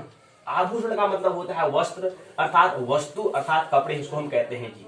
तो आभूषण कौन कौन से हो सकते हैं, एक आभूषण हमारा क्या है, घड़ी भी हमारे आभूषण हो सकती है, कपड़े भी हमारे आभूषण हो सकते हैं, हमारे बाल भी क्या होते हैं, आभूषण हो सकते हैं। तो हमारे क्या कहते हैं, शोभा को बढ़ाने वाले जो हो उसको क्या कहते हैं, अलंकार कहते हैं जी। तो ये बात हमें ख्याल रखनी है। आइए यहाँ पर प्रसारण बीजेपी स्वाध्याय यूट्यूब दास से यहाँ पर प्रसारण किया जा रहा है। प्रस्तुति घूमंती ज्योतिष पाठशाला, प्रस्तुत करता ज्योतिर्मय, ध्येय जो क्या है, ज्योतिर्गमय, तमसुमा ज्योतिर्गमय। ज्योतिर्गमय की यात्रा करनी है 2 नवंबर 2020। आइए उत्तराखंड मुक्त विश्वविद्यालय के पाठ्य पुस्तक से इसको समझने का हम प्रयास करते हैं। तो यहीं पर क्या दिया, ये बताने का प्रयास यहाँ पर किया गया है।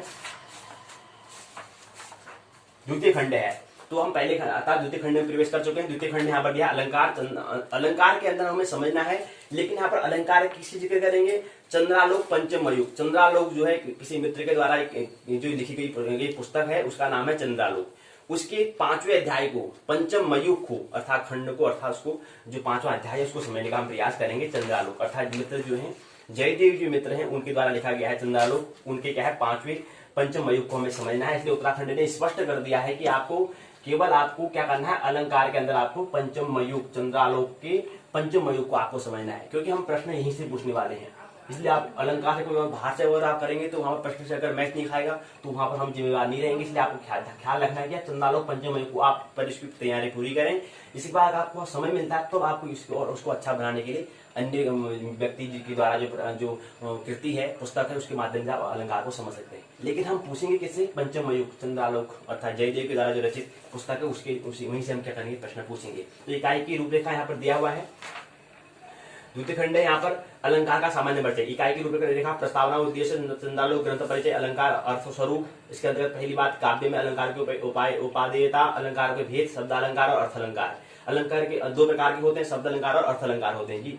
शब्द अलंकार क्या है, इसको समझने का प्रयास यहाँ पर करेंगे अलग बिंदु में। उसका अर्थ अलंकार क्या होता है, इसको समझने का हम प्रयास करेंगे। अलंकारों का विकास क्रम क्या है, सारांश, शब्दावली, अध्याय प्रश्न का उत्तर, संदर्भ सूची, उपयोगी ग्रंथ, निबंधात्मक प्रश्न यहाँ पर दिए गए हैं, इसको हम समझने का प्रयास यहाँ पर करेंगे। आइए प्रस्तावना प्रवेश करते हैं। संस्कृत के काव्य या नाट्य ग्रंथों अथवा कक्षा में उनके निर्धारित अंशों को पढ़ते समय आपने ध्यान दिया होगा कि काव्य सामान्य कथन न होकर कुछ विशेष भंगिका की उक्ति के रूप में होता है। काव्य को मनोरम, रमणीय, मोहक, और यहाँ पर हमें शब्द बनाया कि अलंकार क्या होगा, शब्द रूपी मन के कपड़े, मन का वस्त्र, मन का भूषण क्या है, वो अलंकार है। तो क्या है, शब्द रूपी। हम किसी की भी हम बात करते हैं तो उसको कहते क्या चंद्रमुखी लग रही है, मृग नयनी हम कहते हैं। तो यहाँ पर शब्दों का हम उपयोग कर रहे हैं, लेकिन क्या कर रहे हैं, उससे क्या होता है, मन प्रभावित होता है जी। तो मन को मधुरता, मनोरंजन बनाने के लिए हम क्या करते हैं, शब्द का उपयोग करते हैं। तो इसलिए कहते हैं मृग नयनी, लोचनी, चंद्रमुखी, हम इसका उपयोग हम करते हैं। तो इसलिए यहाँ पर क्या है, इसलिए हम इसको कह सकते हैं अलंकार मतलब क्या होता है, शब्द रूपी मन के कपड़े का वस्त्र जो है, जो शब्द है उन शब्दों का हम जो ऐसे वो हम अलंकार करते हैं। अलंकृत जो हम करते हैं, जो शब्द को हम अलंकृत करते हैं वो अलंकार कहलाता है। अब कौन से शब्द का उपयोग करते हैं, मृग नयनी कह रहे हैं कि मानो ऐसे आपके नयन क्या हो, मृग जैसे हो, चंद्रमुखी जैसे आपका मुख ऐसे जैसे मानो चंद्रमा हो। ऐसा हम उपयोग कर रहे हैं, तो किसका उपयोग कर रहे हैं? शब्द का उपयोग कर रहे हैं। तो शब्द रूपी मन के कपड़े हम कह सकते हैं। तो मन का जो कपड़ा है, मन का जो कौन सा कपड़ा हम किसी को पहनते हैं, तो कहाँ पर किसके लिए कौन सा कपड़ा उपयोग होगा, अर्थात कौन सा शब्द रूपी जो कपड़ा हमें उपयोग करना है, जहाँ पर क्या हो उसके मन को बड़ा भाई, उसका मन क्या हो जाए, खुश हो जाए, वो उसका मन को भाई, वो मन का उसको शोभा को बढ़ाए, उसके लिए हम क्या करते हैं? शब्द रूपी कपड़ा वहाँ पर उपयोग हम करते हैं जी। तो आइए समझने का यहाँ पर कभी आएगा तो हम समझेंगे अच्छे से। तो काव्य क्या है? मनोरमणीय, मोहक और प्रेक्षणीय बनाने के लिए अलंकार का उपयोग हम करते हैं। यह ठीक उसी तरह से होता है जैसे कोई सुंदर स्त्री अपने रूप को और अधिक आकर्षण बनाने के लिए करती है, सजे सवरे और आभूषण धारण करे। देखो जी, कोई भी स्त्री अपने रूप को और अधिक आकर्षक बनाने के लिए क्या करती है? सस्ती धजती है। ख्याल रखें यहाँ पर क्या है, स्त्री क्या है? अधिक अपने आप को आकर्षित बनाने के लिए क्या करती है? सस्ती और संवरती है और आभूषण धारण करती है। स्त्री क्यों कहा? पुरुष ऐसा क्यों नहीं करता है? इसका एक कारण है, स्त्री क्या है? स्त्री दिखाने में क्या है? उत्सुकता लेती है, पुरुष देखने में उत्सुक लेता है। तो इसलिए इन दोनों की उत्सुकता क्या होती है? एक दूसरे में मैच करती है, मैचिंग खा जाती है, सामने से हो जाता है, तालमेल हो जाता है। मतलब एक क्या है, एक देखने वाला भी तो होना चाहिए। अगर स्त्री सस्ती संवरती है, वो क्यों समझती है? क्योंकि उसको दिखाने में उत्सुकता है। तो उसकी उत्सुकता क्या है? दिखाना है, उसको दिखावट करनी है। लेकिन दिखावट का उसके साथ में कोई साथ देने वाला भी तो होना चाहिए ना। तो साथ देता तो है पुरुष, देखने वाला होता भी, देखता भी तो है। और कोई स्त्री अगर रात में बंद करी, अच्छा, पुरुष ऐसे देखते हैं, कौन जाए, अच्छा ये गया। तो मतलब ये क्या है? एक दूसरी क्रिया क्या कर रहा है? एक दूसरे का क्या करता है? उसका सहयोग होता है जी। तो वो दिखाने में क्या रस ले रही है, तो पुरुष देखने में रस लेता है। तो यहाँ पर पुरुष की यहाँ पर बात नहीं की, इसलिए स्त्री की यहाँ पर बात की। स्त्री क्या होती है? अपने आप को, अपने रूप को अधिक आकर्षण बनाने के लिए मेकअप यहाँ पर करते हैं, लगाओ भाई, थोड़ा बाल कैसे बनाओ, ये बनाओ, ये बनाओ, थोड़ा चुस्त कपड़े पहनो, ये बन ढंग के चलते हैं, थोड़ा लाल हाल कपड़े पहनो, ये देखिए, ये करना पड़ता है। ये क्यों करना पड़ता है? सुंदर क्या कर रही है? अपने आप अपने रूप को और आकर्षक बना रही है। लेकिन ये क्या है? केवल क्या है, थोड़ा मनस तल पर बात है, थोड़ा हमें इससे और भी हमें आत्मा के तल पर हमें प्रवेश करना होता है। ये ठीक है, ये प्रकृति के तल पर ठीक है, लेकिन ब्रह्म के तल पर ये लागू नहीं होता, ये ख्याल रहना चाहिए। अगर प्रेम पर आप देंगे तो प्रेम पर आपके शरीर को नहीं दिखा जाएगा, आपके मन को, आपके आत्मा को दिखा जाएगा। ध्यान के तल पर आपके आत्मा को दिखा जाएगा। तो वहां पर ये काम आता है। प्रकृति के तल पर ये ठीक है आपके लिए, प्रकृति के तल में आपको बड़े आपकी शोभा, आपको कॉम्प्लीमेंट, तारीफ करने वाले बहुत हो जाएंगे। लेकिन अंदर से जो अभिमान जो आना चाहिए, अंदर से आपको तारीफ कभी भी नहीं मिल सकती है। क्योंकि आप क्या कर रहे हैं? अपने शरीर को अर्थात अपनी प्रकृति को आप क्या कर रहे हैं? सजावट कर रहे हैं। आप अपनी आत्मा की सजावट नहीं कर रहे हैं। आप अपनी आत्मा को सजावट करेंगे तो आपके अंतर से, आत्मा से अभी आपका अभिमान निकलेगा, वहां से आपकी प्रेरणा मिलेगी। लेकिन आप प्रकृति में उलझ जाएंगे तो वो बाह्य से आपको मिलती है, बाह्य जगह इंद्रियां क्या बाहर को देखती है, तो बाहर से क्या होगी? आपको प्रेरणा मिलेगी, आप उसी में अटक जाएंगे। और ब्रह्म जो है, ब्रह्म का विस्मरण आपको हो जाएगा, होने वाला है। 100 में से 99 मौके यही होता है जी। इसलिए तो यहाँ पर होशपूर्वक हमें चलना होता है, ये ख्याल रखें। प्रकृति के तल पर ठीक है जी, प्रकृति तल पर आप कितना ही बनो कोई मतलब नहीं, ठीक है, प्रकृति तल पर ठीक है। लेकिन ब्रह्म के तल का भी आपको स्मरण रहना चाहिए।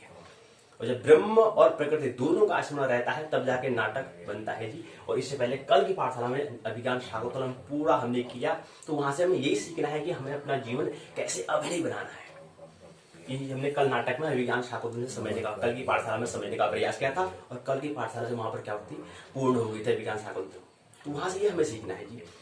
तो इसलिए यहाँ पर स्त्री कहा, स्त्री क्या है? अपने रूप को अधिक आकर्षण बनाने के लिए करती है, सस्ती संवरती है और आभूषण को धारण करती है। कंगना पहनेगी, ये पहनेगी, ये पहनेगी, ये पहनेगी, ये पहनेगी, ये पहनती है।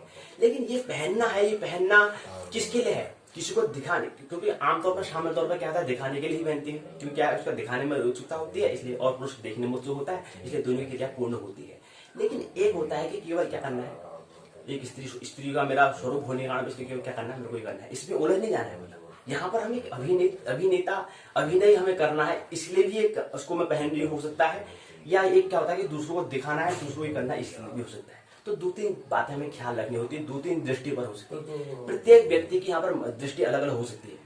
कोई व्यक्ति केवल ठीक है यार अभिनय करना है इसलिए मेरे को जाना है, मतलब अपने कर्ता में नहीं उलझेगा, वो दृष्टा रूप में हो सकता है। और ये क्या होता है? कर्ता में हाँ यार ठीक है अपने प्रकृति को। तो 2 दृष्टि होती है, एक कर्ता एक दृष्टा। तो यहाँ पर 2 स्थिति हो सकती है, 2 स्थिति 2 कंडीशन हो सकती है, ये हमें ख्याल रखना चाहिए। तो ये बात बताइए, इसके यहाँ पर उद्देश्य यहाँ पर देने का प्रयास किया है। यहाँ पर उद्देश्य यहाँ पर 2-3 बातें। चंदालोक पंचमयु यहाँ पर बताया गया है कि चंदालोक पंचमयु कह रहे हैं, ये क्या है? चंदालोक ग्रंथ नामक ये क्या है, ग्रंथ है। इसमें 10 मयूख दिए गए हैं, जिसमें 10 में से हमें कौन क्या पांचवा मयूख को हमें समझना है, 5वें मयूख को ही हमें केवल समझना है। और इसकी रचना करने वाले क्या है, जयदेव है। यहाँ पर उनका उपनाम पीयूष वर्ष भी था। ठीक, तो जयदेव इसके रचयिता है किसके, चंदालोक के चंदालोक ग्रंथ के क्या है रचयिता हुए हैं। इसका अस्तिकाल 1200 ईसा पूर्व 1200 से 1250 ईस्वी के मध्य को मानते हैं जी। चंदालोक में कुल मिलाकर क्या है, 96 अलंकार हैं। इसमें 9 शब्द अलंकार हैं और 87 अर्थ अलंकार हैं जी। अब अलंकार का अर्थ स्वरूप क्या होता है, यहाँ पर बताने का प्रयास यहाँ पर किया है। क्या इसका अर्थ होता है, क्या इसका यहाँ पर क्या है, तो समझने का प्रयास करें। यहाँ पर ख्याल रखें कि अलंकार क्या है, दो अलंकार, दो उसके भाग होते हैं। एक होता है अर्थ, एक अर्थ होता है, एक शब्द होता है जी।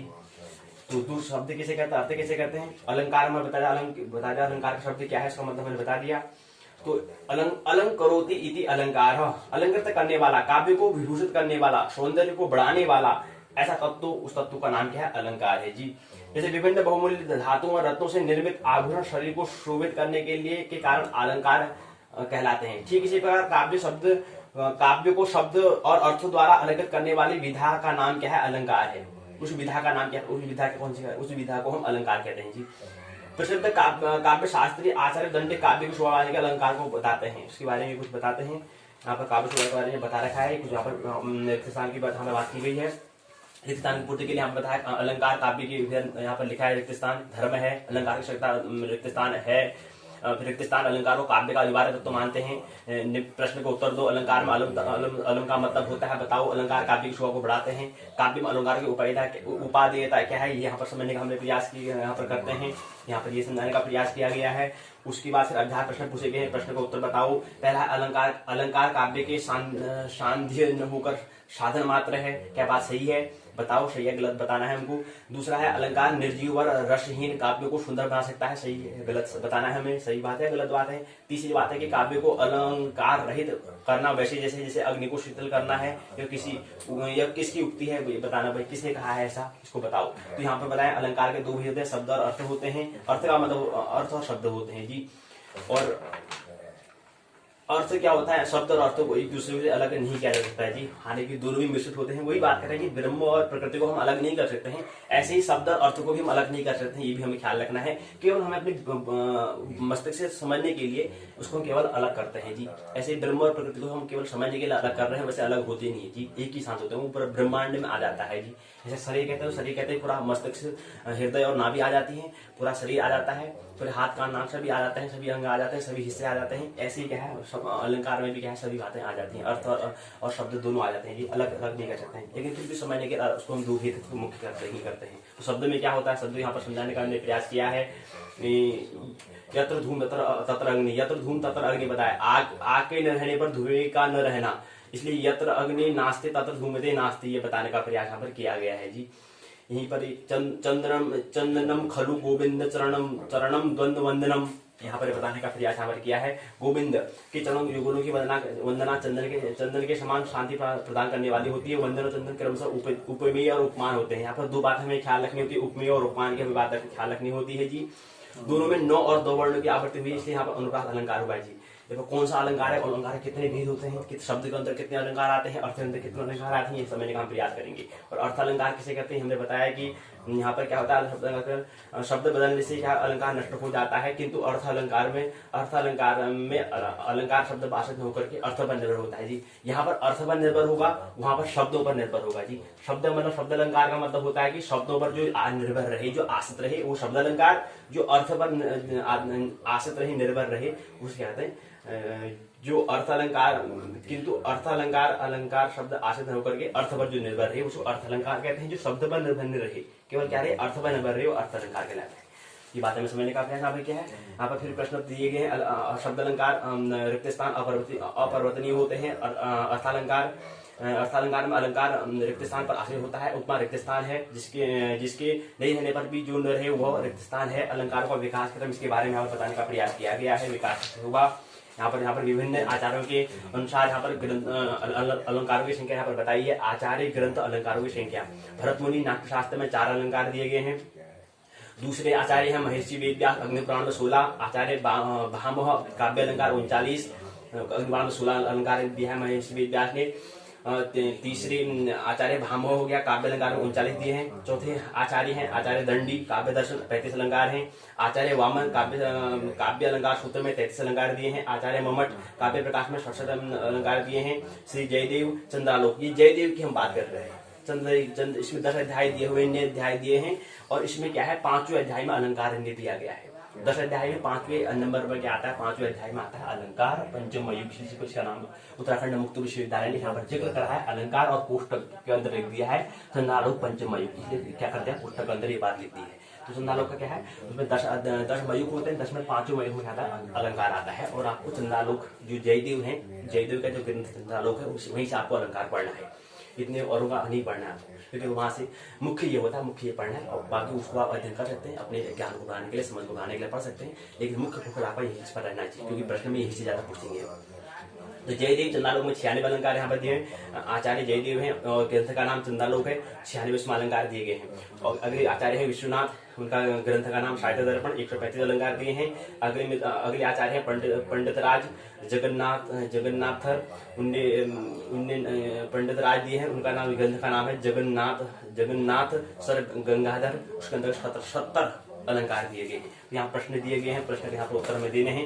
यहाँ पर प्रश्न ने दिया है कि भरत मुनि ने कितने अलंकारों की रचना की है, चंद्रालोक में कितने शब्द अलंकार स्वीकृत किए गए हैं, चंद्रम्यू मुखम में कौन सा अलंकार है जी। सारांश यहाँ पर बात दी गई है, कुछ बातें यहाँ पर समझनी है, यहीं पर सारांश से बात समझ के शब्दावली यहाँ पर दी गई है। कुछ उपमेय किसे कहते हैं, उपमान किसे कहते हैं, और काव्य शास्त्र किसे कहते हैं जी। काव्य शास्त्र विनोदेन कालो गच्छति धीमताम यशेन च मूर्खाणाम निद्राय कलेन वः। तो प्रश्नों को उत्तर यहाँ पर दिए गए हैं, जो प्रश्न पहले पूछे गए उसको उत्तर यहाँ पर दिए गए हैं। उपमेय किसे कहते हैं, जिसकी किसी अन्य उत्कृष्ट गुण वाली वस्तु से तुलना न की जाए वो उपमेय कहलाती है। जैसे उदाहरण के लिए चंद्रमेव मुखम, चंद्रमा की तरह मुख यहाँ उपमेय वस्तु है, जिसकी तुलना चंद्रमा से की गई है। उपमेय को प्रस्तुत प्रकृति या वर्णनीय वस्तु भी हम कहते हैं। उपमान वर्णनीय वस्तु या उपमेय की जिस उत्कृष्ट गुण संपन्न वस्तु से क्षमता स्थापित की जाती है उसे उपमान कहते हैं। उदाहरण के लिए चंद्रमेव मुखम में चंद्र उपमान है, क्योंकि उसकी तुलना मुख से की गई है। चंद्र गुणों सौंदर्य आह्लाद तत्व प्रकाश में मुख से उत्कृष्ट है। उपमान को अप्रकृत और अवर्णीय भी हम कहते हैं। अगला आता है काव्य शास्त्र। काव्य शास्त्र काव्य के अंग उपांगों के विभिन्न सिद्धांतों के रूप में विवेचना करता है। काव्य के अनुसार अनुशीलन और रसा साधन के लिए काव्य शास्त्र का ज्ञान परम आवश्यक होता है। काव्य शास्त्र को ही साहित्य शास्त्र भी कहा जाता है। और हमने कहा साहित्य क्या होता है, साहित्य संगीत कला विहीन साक्षात पशुपुच्छ विषाणहीनो तृणं खादन्न विजीयमानो तद्भाग देहं परम पशूनाम। साहित्य क्या है, नाभि के तल पर अर्थात पूरी साहित्य मतलब होता है पूरा व्यक्तित्व की हम बात करते हैं। काव्य मतलब होता है हमारे हृदय के तल पर, साहित्य हमारे नाभि के तल पर हम बात कर सकते हैं। और काव्य होता है काव्य शास्त्र विनोदेन कालो गच्छति धीमताम व्यसेन च मूर्खाणाम निद्रया कलेन वः। इस सूत्र सुभाष दी गई है, इसको आप चिंटू, इसको जब आप घर में जाएंगे इसका इस श्लोक को अर्थ आप इसको याद करेंगे, इसका मतलब क्या होता है, इन दोनों सूत्रों का आप समझने का प्रयास करेंगे। साहित्य संगीत कला विहीन शाखात पशु विषाणहीन तृणं खादन् विजीयमानो तद्भाग देयं परम पशूनाम हो। काव्य शास्त्र विनोदेन कालो गच्छति धीमताम यशेन च मूर्खाणाम निद्रया कलेन वः। इन दो सूत्रों को घर से आप अर्थ लिखकर लाओगे, इसका मतलब क्या होता है जी। गुरुजी कभी कभी होमवर्क भी आप दे दिया करें, तो आज यही होमवर्क है आपके लिए। अभ्यास के प्रश्नोत्तर यहाँ पर दे दिया गया है, और ये है संदर्भ ग्रंथ सूची है, उपयोग के अनुसार यहाँ पर दिए गए हैं। और निम्नानुसार प्रश्न पूछे गए हैं। निम्नानुसार प्रश्न अलंकार की परिचय देते हैं, साहित्य की उसकी उपाधिता प्रतिस्थापित करें, अलंकार कितने प्रकार के होते हैं, उदाहरण से उनकी व्याख्या कीजिए, भेदों को बताइए। तीसरा है अलंकारों के विकास पर संक्षिप्त निबंध लिखिए। यहीं पर क्या होती है, पहली इकाई पूर्ण होती है, और वो क्या है, अलंकार अलंकरोति इति अलंकारः। इसका पहला अध्याय क्या है, पहला अध्याय आपको समझिए, पहला अध्याय यहाँ पर दिया गया है, इसका नाम है अलंकारों का सामान्य परिचय। क्या है पहला अध्याय, अलंकार का सामान्य परिचय। अलंकार से हम आज के पहले खंड की पहली इकाई में हमने अलंकार से परिचित होने का प्रयास किया। मेरी बातों को मानना नहीं है, जानना है, आनंद महोत्सव पूर्वक जीवन जीना है। जीने की कला साहित्य और काव्य शास्त्र, और साहित्य थोड़ा नाभिक तल पर, और शास्त्र काव्य थोड़ा हमारे हृदय के तल पर, और विज्ञान हमारा मस्तिष्क तल पर। तीनों का उपयोग करना है, तब जाके व्यक्तित्व बनता है जी। इसलिए अपना व्यक्तित्व, और तब जाके नाटक बनता है। इसलिए मानना नहीं है, जानना है, प्रश्न करना है, उसको हृदय के तल बनाना है, तो उसको नाभिक तल बनाना है, मस्तिष्क तल पर ही इसको नहीं रोक देना है। तो मानने की, जानने की आवश्यकता है, कलाकार होने की आवश्यकता है। मेरी बातों को इतने प्रेम पूर्वक शांतिपूर्वक सुना, बहुत बहुत अनुग्रहित हूँ। अंत में सबके भीतर बैठे हुए परमात्मा को प्रणाम करता हूँ। मेरा प्रणाम स्वीकार करें।